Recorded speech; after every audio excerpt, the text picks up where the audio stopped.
L'Iran vient de lever le voile sur une technologie qui pourrait bien redistribuer toutes les cartes au Moyen-Orient. Un système de guerre électronique baptisé SIAD-4 qui, selon les responsables iraniens, serait capable de désorganiser complètement les géolocalisations et de navigation ennemies, ce qui signifie très concrètement une chose assez troublante. Des avions de combat ultramodernes, incapables de savoir où ils se trouvent, ni même où ils doivent aller. Oui, vous avez bien compris, les bombardiers américains et les chasseurs israéliens, pourtant considérés comme les maîtres du ciel, pourraient soudain se retrouver totalement aveugles, littéralement incapables de fonctionner comme prévu.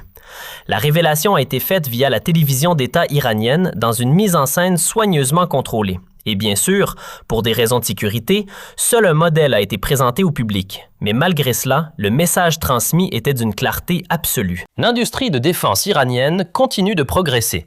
Malgré des années de sanctions économiques écrasantes, malgré des assassinats de scientifiques, malgré les opérations de sabotage, l'Iran continue de construire, de développer, d'innover. Cette révélation intervient à un moment absolument critique. Les tensions entre Téhéran et Washington ont atteint des niveaux dangereux. Israël multiplie les menaces contre les installations nucléaires iraniennes. Les commandants iraniens insistent sur le renforcement de la préparation militaire dans toutes les branches des forces armées. Le SIAD-4 représente la réponse de l'Iran à ceux qui pensent pouvoir intimider la République islamique. Mais ce qui rend cette présentation encore plus remarquable, c'est l'identité de ses créatrices. Selon l'agence de presse MIR, le système SIAD-4 a été conçu et fabriqué par des femmes scientifiques travaillant dans l'industrie de défense iranienne. Des femmes qui créent des armes capables de neutraliser les technologies militaires les plus avancées au monde. Le système a été présenté lors d'une exposition mettant spécifiquement en valeur les réalisations de défense dirigées par des femmes. L'Iran envoie plusieurs messages à la fois aux Occidentaux. Le pays dit clairement que leurs sanctions ne peuvent pas arrêter le progrès scientifique iranien. À ceux qui stéréotypent la société iranienne, Téhéran répond que ces femmes sont en première ligne des programmes militaires les plus sophistiqués du pays. Des responsables de haut rang de la défense ont assisté à l'exposition. Le ministre de la Défense, le général Aziz Nazirzad, a personnellement inspecté le système SIAD-4. Sa présence souligne l'importance que Téhéran accorde à cette nouvelle capacité. Ce n'est pas un développement mineur exhibé à des fins de propagande. C'est un atout stratégique que les plus hauts responsables militaires iraniens considèrent comme significatif. Maintenant, regardons de plus près ce que ce système peut réellement accomplir. Selon les sources iraniennes, le SIAD-4 peut perturber les réseaux de positionnement et de navigation ennemis. On parle ici de guerre électronique au niveau le plus sophistiqué. Il ne s'agit pas de tirer des missiles sur des avions, mais de quelque chose de potentiellement bien plus dévastateur. Rendre ces appareils incapables de naviguer. Les avions militaires modernes dépendent entièrement des systèmes GPS et de navigation électronique. Les bombardiers B-52 américains qui décollent de Diego Garcia pour frapper des cibles iraniennes ont besoin de données de positionnement précises. Les chasseurs furtifs F-35 israéliens qui mènent des raids ont besoin de réseaux de navigation pour atteindre leurs objectifs et rentrer chez eux. Sans ces systèmes, ces appareils deviennent vulnérables. Les systèmes de guerre électronique comme le SIAD-4 fonctionnent en brouillant ou en falsifiant les signaux dont les avions dépendent. Le brouillage inonde le spectre électromagnétique de bruit, rendant impossible pour les récepteurs de capter les signaux légitimes. La falsification envoie de faux signaux qui font croire au système de navigation que l'avion se trouve ailleurs que là où il se trouve réellement. Les deux méthodes peuvent être catastrophiques pour les forces attaquantes. Si le SIAD-4 fonctionne comme annoncé, les pilotes américains et israéliens feraient face à un scénario cauchemardesque. Des appareils incapables de déterminer leur position, des armes incapables de trouver leur cible, des systèmes de navigation donnant de fausses lectures qui pourraient conduire les pilotes dans des pièges ou les faire rater complètement leurs objectifs. C'est la capacité que l'Iran prétend avoir développée. L'inspection du système par le ministre de la Défense signale une confiance de haut niveau dans ses capacités. Nazirzad n'est pas un politicien qui fait des vantardises vides.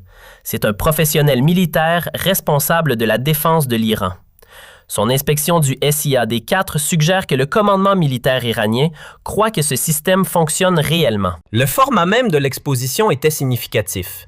En présentant le SIAD-4 aux côtés d'autres réalisations de défense dirigées par des femmes, l'Iran a démontré la profondeur de son industrie militaire indigène. Ce n'est pas un pays dépendant de fournisseurs étrangers qui peuvent être pressés de couper l'accès. C'est une nation qui construit ses propres armes avec ses propres scientifiques. Pendant des années, les analystes occidentaux ont mis en doute la correspondance entre les affirmations militaires iraniennes et la réalité. Une partie de ce scepticisme est justifiée. Mais l'Iran a également surpris les observateurs à plusieurs reprises. Son programme de drones, autrefois considéré comme primitif, produit maintenant des systèmes que la Russie utilise en Ukraine. Son programme de missiles, autrefois jugé imprécis, frappe désormais avec une précision qui inquiète les planificateurs du Pentagone. Les commandants iraniens ne cachent pas leurs intentions. Ils soulignent une préparation militaire renforcée dans toutes les forces. Le message est clair, l'Iran s'attend à une confrontation et s'y prépare. Le SIAD-4 fait partie de cette préparation. Un haut responsable iranien a déclaré que l'Iran est prêt à toute éventualité. Toute éventualité. Cette phrase couvre tout. Des frappes limitées à la guerre à grande échelle. Elle suggère que Téhéran a simulé plusieurs scénarios et croit pouvoir répondre à tout ce que les États-Unis ou Israël lui lanceraient. Cette confiance peut être justifiée ou peut-être de la bravade. Ce qui ne peut être nié, c'est que l'Iran continue d'investir massivement dans des capacités militaires conçues spécifiquement pour contrer les avantages américains et israéliens. Des systèmes de guerre électronique comme le SIAD-4 ciblent l'avantage technologique que les armées occidentales tiennent depuis longtemps pour acquis. C'est de la guerre asymétrique dans ce qu'elle a de plus brillant. L'Iran ne peut pas égaler les dépenses militaires américaines. L'Iran ne peut pas construire de porte-avions ou de bombardiers furtifs. Mais l'Iran peut construire des systèmes qui rendent les porte-avions et les bombardiers furtifs américains moins efficaces. C'est la logique stratégique derrière le SIAD-4 et les systèmes similaires. Les femmes scientifiques qui ont construit ce système comprennent parfaitement cette logique. Elles n'essaient pas d'égaler la technologie américaine dollar pour dollar. Elles essaient de trouver les vulnérabilités dans la technologie américaine et de les exploiter. Les réseaux de positionnement et de navigation constituent une telle vulnérabilité. Le SIAD-4 est conçu pour l'attaquer. Cette approche transforme les faiblesses apparentes de l'Iran en force stratégique. Le pays ne peut pas rivaliser directement avec le budget militaire américain qui dépasse les 800 milliards de dollars annuels. Mais il peut développer des technologies de niche qui neutralisent des systèmes occidentaux valant des milliards. Un système de guerre électronique coûtant quelques millions peut potentiellement désactiver un chasseur F-35 valant plus de 100 millions de dollars. Même l'incertitude concernant les capacités iraniennes complique la planification des attaques. Les planificateurs militaires américains et israéliens doivent maintenant prendre en compte la possibilité que leur système de navigation soit compromis. Cela nécessite des contre-mesures, des systèmes de secours, des protocoles alternatifs. Tout cela augmente la complexité et le coût des opérations potentielles contre l'Iran. Parallèlement au dévoilement du SIAD-4, les responsables iraniens ont livré un message pointu à Israël. Ils ont déclaré que l'Iran ne permettra certainement pas que les rêves sombres soient interprétés par le régime sioniste comme l'isolement de l'Iran. Rêves sombres. C'est ainsi que Téhéran caractérise les plans israéliens d'action militaire contre les installations iraniennes. Cette déclaration révèle la pensée iranienne sur l'impasse actuelle. Téhéran croit qu'Israël espère isoler l'Iran diplomatiquement avant de frapper militairement. La stratégie israélienne, du point de vue iranien, consiste à convaincre le monde que l'Iran est un État paria qui mérite la punition qu'il reçoit. L'Iran repousse ce récit. Le dévoilement de nouvelles capacités militaires fait partie de cette riposte.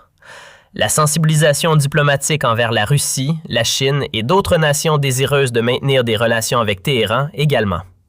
L'Iran dit à Israël que l'isolement n'aura pas lieu, que lorsque les rêves sombres se transformeront en action, l'Iran ne fera pas face à ses ennemis seuls. L'Iran a également visé l'Australie lors de déclarations récentes. Les responsables iraniens ont déclaré que l'action récente de l'Australie n'est qu'une forme d'apaisement envers le régime sioniste. Apaisement, un mot chargé de signification historique.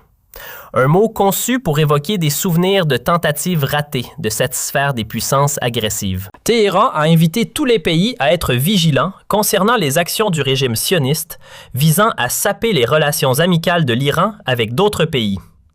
C'est l'Iran qui avertit les nations neutres qu'Israël travaille à isoler Téhéran diplomatiquement, que la pression exercée pour maintenir des relations avec l'Iran peut provenir du lobbying israélien. La mention spécifique de l'Australie suggère que Canberra a pris une mesure que Téhéran a considérée comme hostile.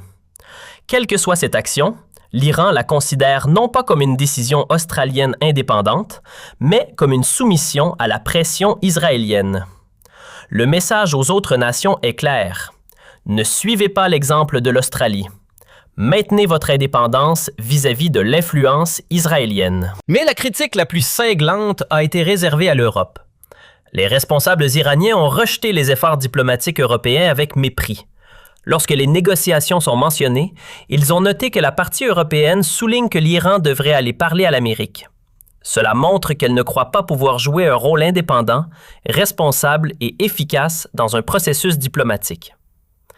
C'est une évaluation dévastatrice de la politique étrangère européenne. L'Iran dit que l'Europe n'a aucune autonomie, que les gouvernements européens ne sont que des messagers pour Washington, que parler à Paris, Berlin ou Bruxelles est inutile parce que ces capitales ne peuvent pas prendre de décision sans l'approbation américaine. Les responsables iraniens sont allés plus loin. Ils ont dit que l'Europe manque peut-être de la capacité et de la confiance en soi nécessaires pour remplir ses propres responsabilités. Capacité et confiance en soi. Deux qualités que l'Europe possédait autrefois en abondance, deux qualités que l'Iran croit que l'Europe a perdues. La déclaration a conclu que les positions diplomatiques européennes devraient être considérées davantage comme des questions de publicité et de relations publiques, plutôt que comme des positions qui ont vraiment un soutien pratique et tangible. En d'autres termes, lorsque l'Europe parle de négociations avec l'Iran, elle joue pour le public, elle ne fait pas d'offres diplomatiques sérieuses. Le dévoilement du SIAD-4 doit être compris dans son contexte. Les tensions entre l'Iran et ses adversaires ont rarement été aussi élevées. Les États-Unis maintiennent des forces militaires massives dans la région. Israël continue de menacer de frappe contre les installations nucléaires iraniennes. Les deux pays ont mené des opérations contre les intérêts iraniens ces dernières années. La réponse de l'Iran consiste à démontrer sa capacité et sa détermination. Le SIAD-4 fait partie de cette démonstration. Il dit à Washington et Tel Aviv qu'attaquer l'Iran ne sera pas facile, que les défenses iraniennes sont plus sophistiquées que les étrangers ne le croient, que l'écart technologique entre l'Iran et ses ennemis se rétrécit. Reste à savoir si le SIAD-4 peut réellement fonctionner comme annoncé. Les systèmes de guerre électronique sont difficiles à évaluer sans les voir testés en combat réel. Mais la simple existence de tels systèmes oblige les planificateurs militaires américains et israéliens à en tenir compte. À mesure que les tensions continuent de monter, davantage de capacités militaires iraniennes seront probablement révélées. Chaque dévoilement enverra le même message. L'Iran ne recule pas, l'Iran n'est pas intimidé, l'Iran se prépare à tout ce qui vient. Et l'Iran croit qu'il peut survivre et prévaloir. Le monde observe pour voir si ses capacités sont réelles ou exagérées. Si la confiance iranienne est justifiée ou mal placée, si les rêves sombres dont elle met en garde resteront des rêves ou deviendront réalité. Pour l'instant, le SIAD-4 représente le dernier symbole de la défiance iranienne face à une pression écrasante. Ce système incarne la détermination de Téhéran à se défendre par tous les moyens nécessaires, y compris en armant ses scientifiques les plus brillants, y compris ses femmes, avec les outils pour défier la supériorité technologique occidentale. La question n'est plus de savoir si l'Iran possède des capacités militaires avancées. La question est de savoir dans quelle mesure ces capacités peuvent réellement changer l'équation militaire régionale. Et cette question ne trouvera sa réponse que si et quand ces systèmes seront mis à l'épreuve dans un conflit réel. Le dévoilement du SIAD-4 soulève une question cruciale pour l'avenir du Moyen-Orient. Simple démonstration de force ou véritable bouleversement stratégique? Dites-nous dans les commentaires si vous pensez que ces capacités iraniennes peuvent réellement changer l'équilibre militaire régional. Si cette analyse vous a intéressé, pensez à aimer la vidéo et à vous abonner pour suivre nos prochains décryptages géopolitiques.